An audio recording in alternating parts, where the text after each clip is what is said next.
Welcome. This is Soothing Whispers ASMR. As always, if there are any sounds or words you would like to hear me perform, please leave them below in the comments.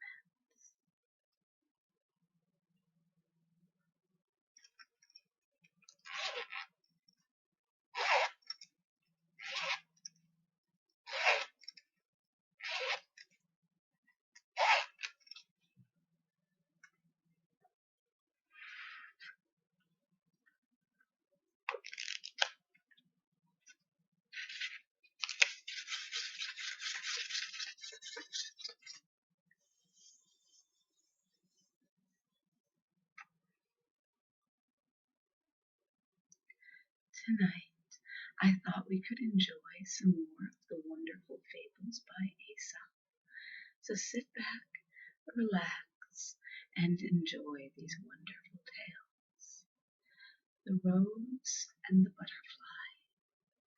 A butterfly once fell in love with a beautiful rose. The rose was not indifferent, for the butterfly's wings were powdered in a charming pattern of gold and silver, and so when he fluttered near and told how he loved her, she blushed rosily and said yes. After much pretty love-making and many whispered vows of constancy, the butterfly took a tender leave of his sweetheart. But alas, it was a long time before he came back to her. "Is this your consistency?" the rose exclaimed tearfully. "It is ages since you went away, and all the time you have been carrying on with all sorts of flowers. I saw you kiss Miss Geranium, and you fluttered around Miss Mignonette until Honeybee chased you away. I wish he had stung you." "Consistency," laughed the butterfly. "I had no sooner left you than I saw Zephyr kissing you. You carried on scandalously with Mr. Bumblebee, and you made eyes at every single bug you could see. You can't expect any consistency from me. Moral: do not expect constancy in others if you have none yourself." I think that's a little unfair. While the butterfly could choose to fly from flower to flower, the poor rose just sat and waited for bugs to come to her. What was she supposed to do? Turn them away?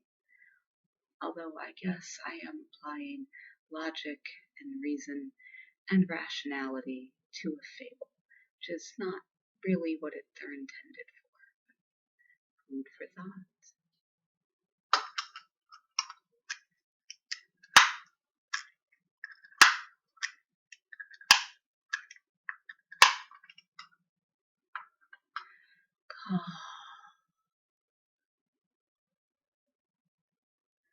The Cat and the Fox.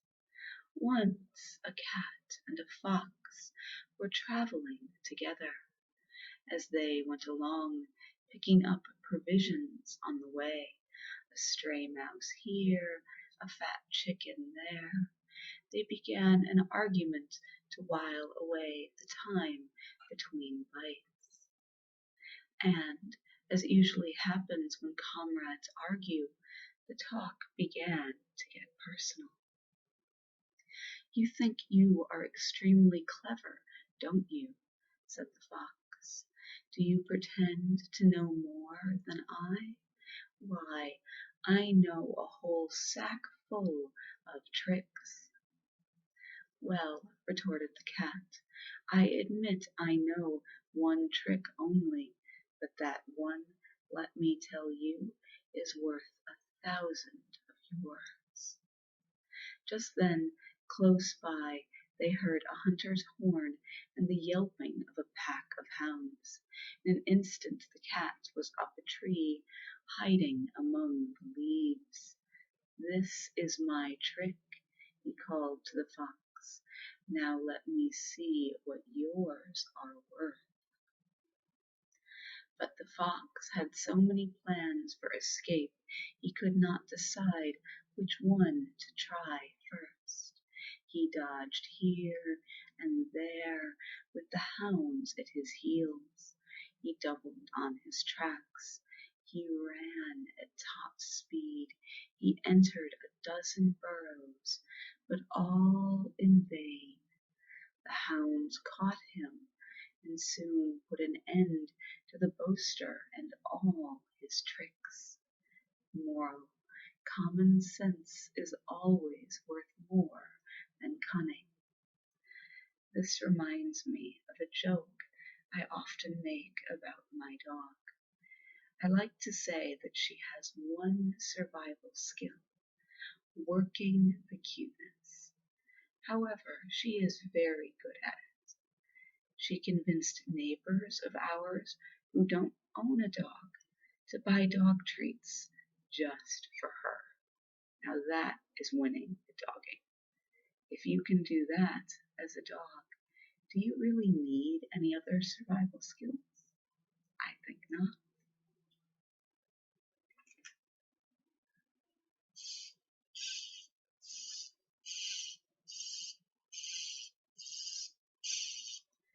Relax.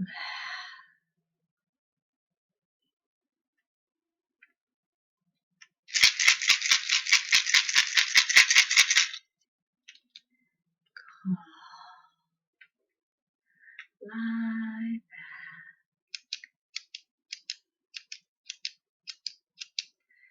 Just lie back. Drift away. Drift.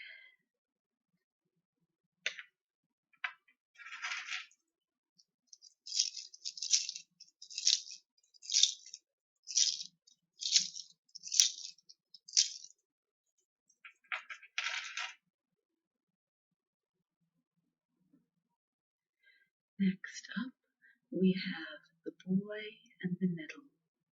A boy, stung by a nettle, ran home crying to get his mother to blow on the hurt and kiss it.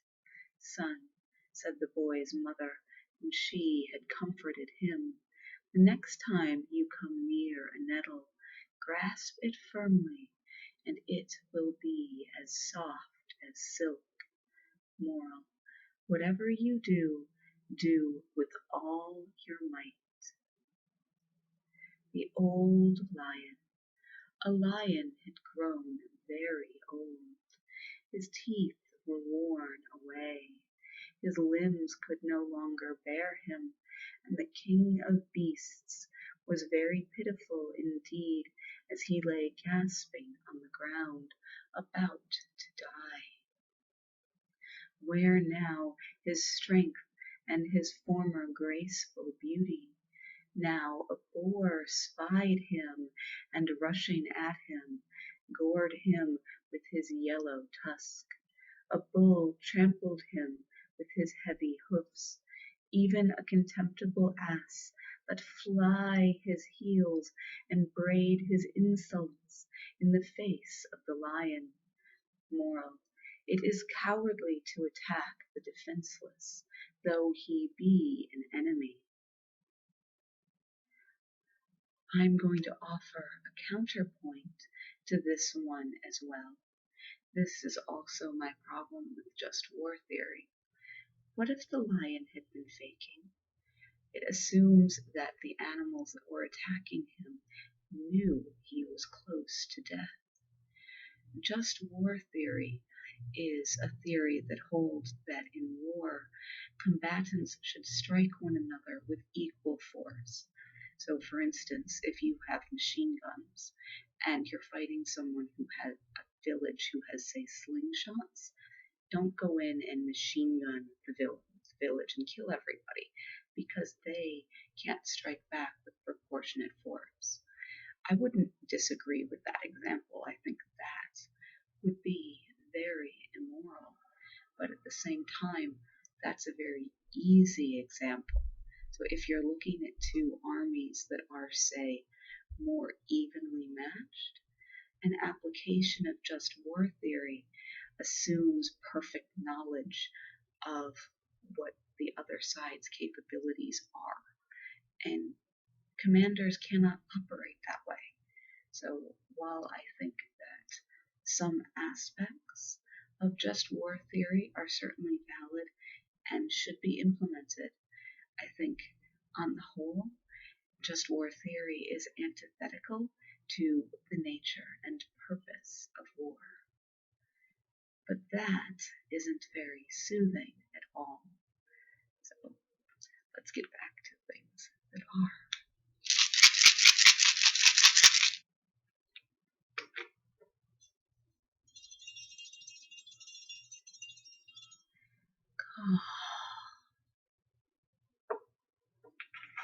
Easy, relax,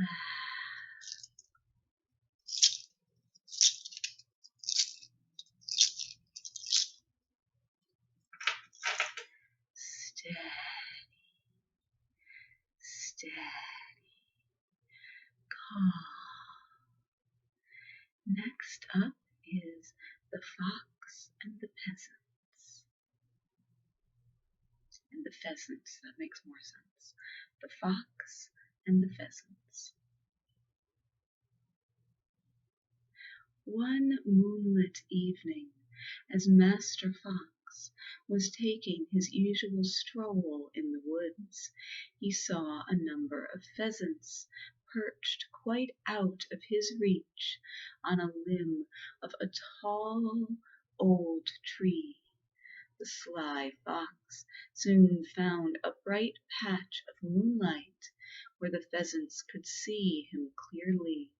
There he raised himself up on his hind legs and began a wild dance. First he whirled round and round like a top, then he hopped up and down, cutting all sorts of strange capers. The pheasants stared giddily. They hardly dared blink for fear of losing him out of their sight for a single instant. Now the fox made as if to climb a tree. Now he fell over and lay still, playing dead. And the next instant he was hopping on all fours, his back in the air, and his bushy tail shaking so that it seemed to throw out silver sparks in the moonlight. By this time the poor birds' heads were in a whirl, when the fox began to perform all over again. So dazed did they become that they lost their hold on the limb and fell down one by one to the fox. Moral: too much attention to danger may call us to fall victims to it.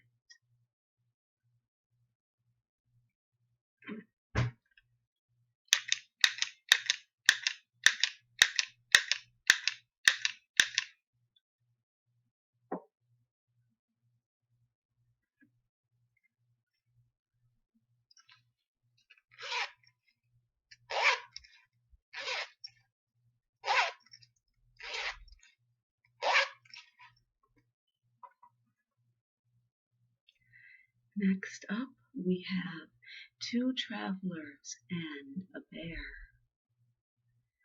Two men were traveling in company through a forest when, all at once, a huge bear crashed out of the brush near them. One of the men, thinking of his own safety, climbed a tree. The other, unable to fight the savage beast alone, threw himself on the ground and lay still as if he were dead. He had heard that a bear will not touch a dead body. It must have been true, for the bear snuffed at the man's head a while, and then seeming to be satisfied that he was dead, walked away. The man in the tree climbed down. It looked just as if that bear whispered in your ear, he said. What did the bear tell you? He said, answered the other, that it was not at all wise to keep company with a fellow who would desert his friend in a moment of danger. Moral: misfortune is the test of true friendship. The Porcupine and the Snakes. A porcupine was looking for a good home. At last he found a little sheltered cave where lived a family of snakes. He asked them to let him share the cave with them, and the snakes kindly consented. The snakes soon wished they had not given the porcupine permission to stay. His sharp quills pricked them at every turn. At last they politely asked him to leave. I am very well satisfied, thank you, said the porcupine. I intend to stay right here. And with that, he politely escorted the snakes out of doors. And to save their skins, the snakes had to look for another home. Moral: give a finger and lose a hand.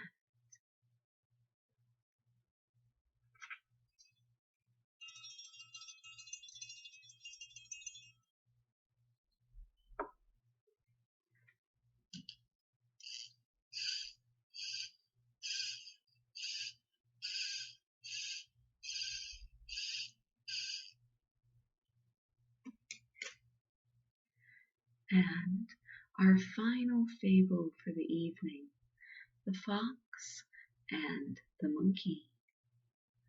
At a great meeting of the animals who had gathered to elect a new ruler, the monkey was asked to dance. This he did so well, with 1,000 funny capers and grimaces, that the animals were carried entirely off their feet with enthusiasm, and then and there elected him their king. The fox did not vote for the monkey, and was much disgusted with the animals for electing so unworthy a ruler.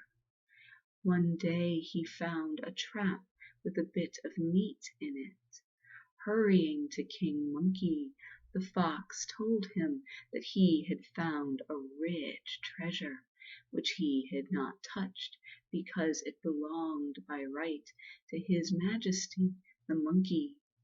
The greedy monkey followed the fox to the trap. As soon as the monkey saw the meat, he grasped eagerly for it, only to find himself held fast in the trap. The fox stood off and laughed. You pretend to be our king, the fox said, and cannot even take care of yourself. Shortly after that, another election among the animals was held. Moral: the true leader proves himself by his qualities. This reminds me of an old saying I've heard several times throughout my life, that the presidential candidate most likely to win the election is the candidate with whom a majority of voters would like to go out and have a beer.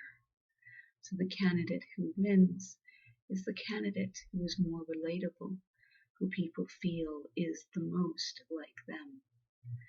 For me, personally, I don't want a president who is like me. I want a president who is better than me. I don't want someone I can grab a beer with. I want someone who can educate me, who can be better. But that's my own bias. Sorry, this got very political today. Promise it was not my intent.